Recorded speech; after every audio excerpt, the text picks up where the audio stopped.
বলি সরাসরি সারাশিবান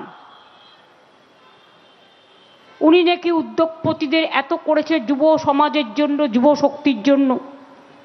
আসলে যুব সাথীটা দেখে না জ্বলছে,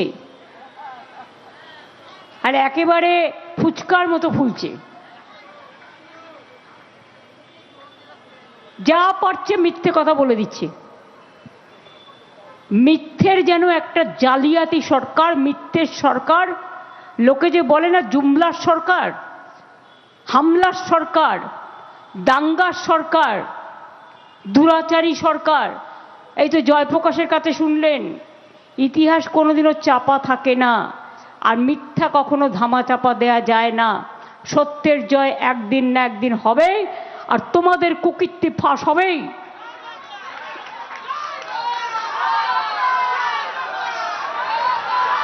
কুকীর্তির তো অভিধান বানিয়ে দিয়েছ, কুকীর্তির অভিধান। সুদীপ বলছিল 1000 টাকা গ্যাসের দাম, কোথায়? ওটা তো ছোট, ওটা বেবি। ইন্ডিয়ান গ্যাসের দামটা কত হয়েছে? 2100 টাকা। তাছাড়াও কি বলছে, 21 দিন আগে আপনাকে অর্ডার দিতে হবে। তো আপনার যদি গ্যাসটা ফুরিয়ে যায় আজকে, কালকে আপনি কি করবেন? ঘটি বাটি চাটা দেবেন না? বিকশিত ভারত প্রস্ফুটিত নেতাকে সানন্দে আনন্দে ভোজন করাবেন। কোনটা করাবেন? আমরা বলি চাচা আপন প্রাণ বাঁচা। এগুলো বাংলায় টিপিক্যাল টাইপ অফ শব্দ আছে, প্রবাদ আছে। এটা প্রবাদের কথা। মানুষ যদি গ্যাস না পায়, 500 টাকা ক্যাশ দিয়ে আপনি কি করবেন? অসীমা আমাকে বলছিল প্রত্যেকটা জেলায়, ওদের হুগলি জেলাতেও যত খালি বাড়ি আছে সব ভাড়া নিয়ে বসে আছে এখন থেকে বিজেপির এমপিরা, মিনিস্টাররা, এবং তারা গিয়ে গিয়ে বাড়ি বাড়ি টাকা দিচ্ছে। এবং এই যে রাজ্যপালকে হঠাৎ করে সরিয়ে দিল না, এর মধ্যেও অনেক কাহানি আছে। ডাল মে তো কুছ কালা হ্যায়, এবং আমি সেটা উদ্ধার করবই। লোকভবনটা এখন বিজেপি ভবন হবে, ওখান থেকে টাকা আমদানি রপ্তানি হবে। তাই আপনাকে ইলেকশনের 1 মাস আগে সব চেঞ্জ করে দিতে হলো। বেচারা ভ্যানিশ কুমার, তার জন্য আমার খারাপ লাগে। আমি কোনো চেয়ারকে অপমান করছি না। ভ্যানিশ কথাটা আমরা ইউজ করি কারণ কালো লোকেদের ওয়াশিং মেশিনে ভ্যানিশ করে দিয়ে হোয়াইট করে দেওয়া হয়, আমি সেই জন্য ইউজ করছি। Strong vanishing powder. আজকেও আমি শুনলাম অফিসারদের মিটিং করে বহু থ্রেট করা হয়েছে। শুধু এখন অ্যাকশন নেবে তা নয়, যদি ওনার কথা না শোনে। মানে ভ্যানিশিং পাউডার মে মাসের পরেও নাকি উনি অ্যাকশন নেবেন। আমি বলি সাহস থাকা ভালো, কিন্তু দুঃসাহস থাকা ভালো না। মনে রাখবেন, মে মাসের পরে আপনি থাকবেন তো আপনার চেয়ারে, আগে সেটা ঠিক করুন, তারপরে বাংলার অফিসারদের থ্রেট করবেন, বাংলার মানুষকে থ্রেট করবেন। যে বিএলওরা, যে ইয়ারোরা, যে ডিওরা রাত দিন পরিশ্রম করে মারাও গেছেন অনেকে, এই চাপ সহ্য করতে না পেরে। এসআইআরে একটা নোটিশ, একটা মৃত্যু, 190 জনের ওপর লোক মারা গেছে। কোথায়? আপনার মুখ দিয়ে একটা বাক্য সরেনি। মনে রাখবেন, এই মৃত আত্মা সত্তাগুলো কিন্তু ঘুরে বেড়াচ্ছে। এর জবাব আপনি নিজের মধ্যে দিয়ে পাবেন। অন্যায় কখনো কাউকে ছাড়ে না, পরিষ্কার কথা। তাই বলি ভয় টয় দেখিয়ে লাভ নেই।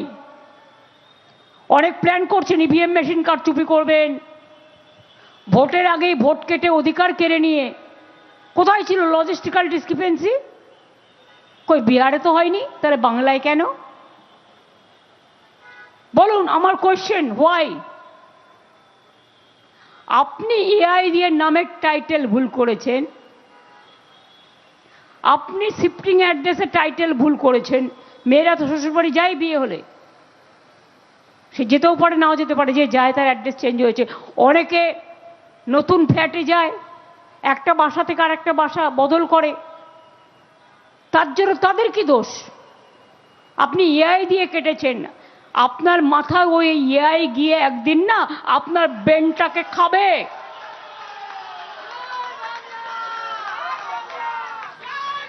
মানুষ অনেক স্ট্রোকে মারা গেছে, পলিটিক্যাল স্ট্রোক জানেন তো।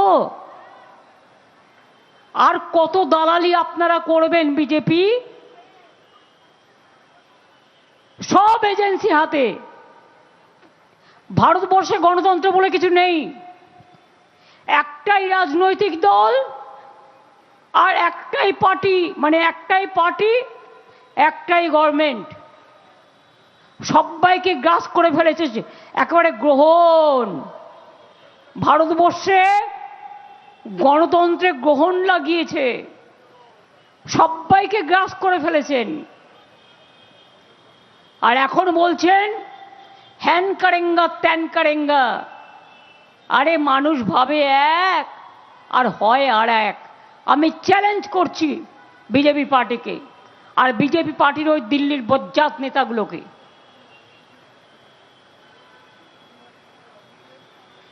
গুন্ডা নেতাগুলোকে, দাঙ্গাকারী নেতাগুলোকে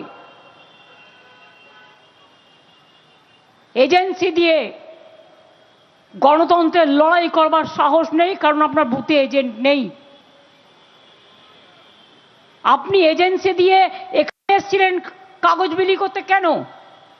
আমার ভাবছেন তৃণমূল কংগ্রেসের লোকেরা বা সাধারণ মানুষ আপনাদের মিটিংয়ে যাবে? কিনতে এসেছিলেন, হাতে নাতে তো ধরা পড়েছেন। এদের প্ল্যান 1 হচ্ছে ভোটার কাটা, প্ল্যান 2 হচ্ছে ভোট পর্যন্ত কাটবে, প্ল্যান 2 হচ্ছে ইভিএম মেশিন কারচুপি। আমি অলরেডি খবর পেয়েছি এবং তার প্রিকশনও আমরা নেব, খুব সিরিয়াসলি দেখতে হবে। নাম্বার 3, ভোটগুলো যখন দেখবেন কাউন্টিংয়ে বেরোবে, আমি আগে থেকে বলে দিই, সতর্ক করে দিই, বিজেপির সিটগুলো আগে দেখাবে, আমাদেরটা পরে দেখাবে,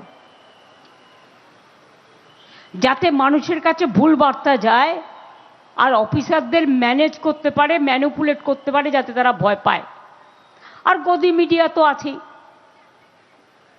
পেছনে গদি নাই কিন্তু মালিক গদি। সাংবাদিকদের কোনো দোষ নেই, আমি সাংবাদিকদের চিরকাল বলি ওদের কোনো দোষ নেই, ওদের কোনো দোষ নেই। ওদের যা করতে বলে ওরা চাকরি করে তাই করে, মালিকের অর্ডার মানে। তা ভয় যাদের দেখাচ্ছেন, আমি বিজেপিকে ছোট্ট একটা চ্যালেঞ্জ করব, যদি সত্যি মানুষের ভোটে জিততে চান, ভোটাধিকার সবার ফিরিয়ে দিন। অনলি 1 পয়েন্ট, আমরা আর কিচ্ছু চাই না। আমরা একটাই পয়েন্টে লড়ছি, সেটা হচ্ছে যাদের ভোটাধিকার কেড়ে নিয়েছেন তারা ভেরি মাচ ইন্ডিয়ান সিটিজেন, তাদের ভোটাধিকার ফিরিয়ে দিন।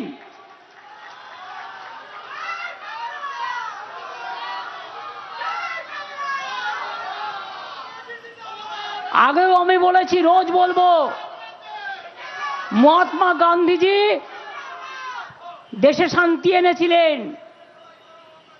মহাত্মা গান্ধীজিকে খুন করার জন্য 3টে বুলেট ফায়ার করেছিল, আর আজকে গণতন্ত্রকে ফায়ার করার জন্য এক তো এনআরসি, এক তো স্যার, ইয়েস স্যার, আর একটা হচ্ছে কে, সাথে আছে ইডি, সাথে আছে সিবিআই, এমনকি army headquarter, I am sorry to say, I have a great regards for them, কোথাও কোথাও সেখানেও পার্টি অফিস বানিয়েছে। তাই আমাদের মঞ্চ ভেঙে দিতে গেছিল।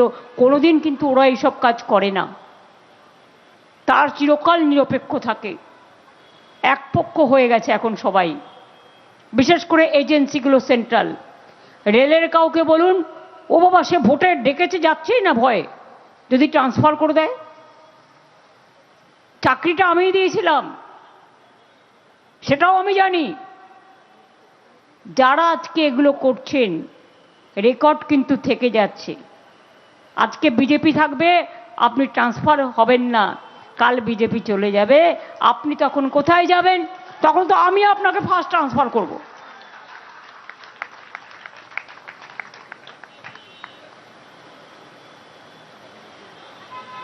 কার নাম বাদ আছে? হিন্দুরা আছে, মুসলিমরা আছে। মুসলিম দেখলে তো আর বলতে হবে না, আমি এম দেখলেই, আমার মাইনরিটি দেখলেই জ্বলে, যেমন আমারও এম দিয়ে শুরু, তাই আমাকে দেখলেও জ্বলে, তাতে আমার কোনো যায় আসে না। We are for all. BJP আবার বলি অপপ্রচার করছে হিন্দিভাষী মানুষের কাছে, যে ममता जी ने मुस्लिम लोगों को कलकत्ता में बंगाल में ले आया। আমি কালও বলেছি, আজও বলছি, শুনুন, বাংলাদেশ, পাকিস্তান, ইন্ডিয়া যখন এক ছিল, লড়াইটা কিন্তু সর্বশক্তি নিয়ে রবীন্দ্রনাথ করেছিল, নজরুলও করেছিল, গান্ধীজিও করেছিলেন, নেতাজিও করেছিলেন। এটা বাংলা কোনো ভাগাভাগি ছিল না। আর দেশ স্বাধীন হবার পর কেউ পাকিস্তানে গেছে, কেউ বাংলাদেশে গেছে, কেউ ইন্ডিয়াতে এসছে। যারা ইন্ডিয়ায় এসছে তাদের ইন্ডিয়ান বলা হয়, যারা বাংলাদেশে গেছে তাদের বাংলাদেশি বলা হয়, যারা পাকিস্তানে গেছে তাদের পাকিস্তানি বলা হয়। আজকে বাংলার নাম পরিবর্তন করলে তোমরা করো না, তো পাঞ্জাবে তো একটা, পাকিস্তানেও তো একটা পাঞ্জাবের নামে স্টেট আছে, হায়দ্রাবাদ নামে আছে। আমরা তো বাংলাদেশ বলিনি, বাংলা রাজ্য। অন্য দেশের নাম আমি নেব কেন? বাংলা দেখলেই যত কুটকাচালি, বাংলাকে বদনাম করা। নাম বলছি না, একজন তো দর্শন করতে গিয়ে ফ্রাঁস করে ফসকে গেছে, তার মানে দর্শন করতে হেলাও হচ্ছে না, মায়ের আশীর্বাদ থেকে বঞ্চিত। কারণ মাও খুশি নয়, জনগণকে বাদ দিলে কেউ খুশি হয় না, কেউ ছাড়বে না। কাজেই হামলা করে, ভয় দেখিয়ে, ভোটার নাম কেটে যদি মনে করেন আপনি ক্ষমতার অপব্যবহার করবেন, তাহলে জেনে রাখুন এই বিজেপি তো যাবেই, আজ নয় কাল দিল্লি থেকে। তখন আপনাকে যেখানে পাবো নিয়ে এসে মানুষের কাছে ফেলবো, মানুষ আপনাকে কৈফিয়ত চাইবে, আপনাকে কৈফিয়ত দিতে হবে। এত মানুষের পরিবার মারা গেছে, শুধু আমার পরিবার ভালো থাকবে দুধ ভাতে, আর অন্য মানুষের অধিকার কাড়বো আমি পাতে, তা হবে না। সব মানুষের পরিবার ভালো থাকলে তবেই মনে রাখবেন সবাই ভালো থাকবে। আর সব মানুষের পরিবারকে বাদ দিয়ে শুধু নিজের পরিবার যেন থাকে দুধ ভাতে, হবে না, এটা হবে না। জোর করে হারাবার চেষ্টা করছেন, ভোটের আগেই ভোট। কেন ইলেকশন কমিশনের কথাই আছে না, election is the celebration of democracy. তাহলে আজকে কেন election have become the victimisation of discrepancy? বিহারের আইন এক আর বাংলার আইন এক। আর কিছু লোককে আমি বলি, বাপরে এত লোভী, আপনাকে ওখানে পাঠাবো, হ্যাঁ স্যার। আপনাকে ওখানে পাঠাবো, হ্যাঁ স্যার। আমাদের কাজটা করে দিন, তা নাহলে ইডি লাগাবো, সিবিআই লাগাবো, ইনকাম ট্যাক্স লাগাবো, ইলেকশনের সময় কিছু টাকা দেবো। আরে টাকা দেবে, টাকা তো আপনার টাকা, আপনার থেকে আপনাকে দিচ্ছে। টাকা নিলেই কি ভোট দিতে হবে নাকি? ভোট তো দেবেন না। টাকা নেবেন কি নেবেন না আপনার সিদ্ধান্ত। একটা গরিব মানুষ 500 টাকা হাতে পেয়ে ভাবে আজকের দিনটা চলে যাবে, কিন্তু তাকে 365 দিন ভাবতে হবে যে এটার ফলটা কি হতে পারে। আর মনে রাখবেন, ওদের সাথে আছে ইডি, ওদের সাথে আছে সিবিআই, ওদের সাথে আছে ইনকাম ট্যাক্স, ওদের সাথে আছে সিআইএসএফ, ওদের সাথে আছে বিএসএফ, ওদের সাথে আছে এসএসবি, ওদের সাথে সব এজেন্সি ভাইরা আছে। কিন্তু যতই এজেন্সি থাকুক, আমরা বলি যতই দেখাও ইডি সিবিআই, 26-এর ভোটে করবে বাই বাই।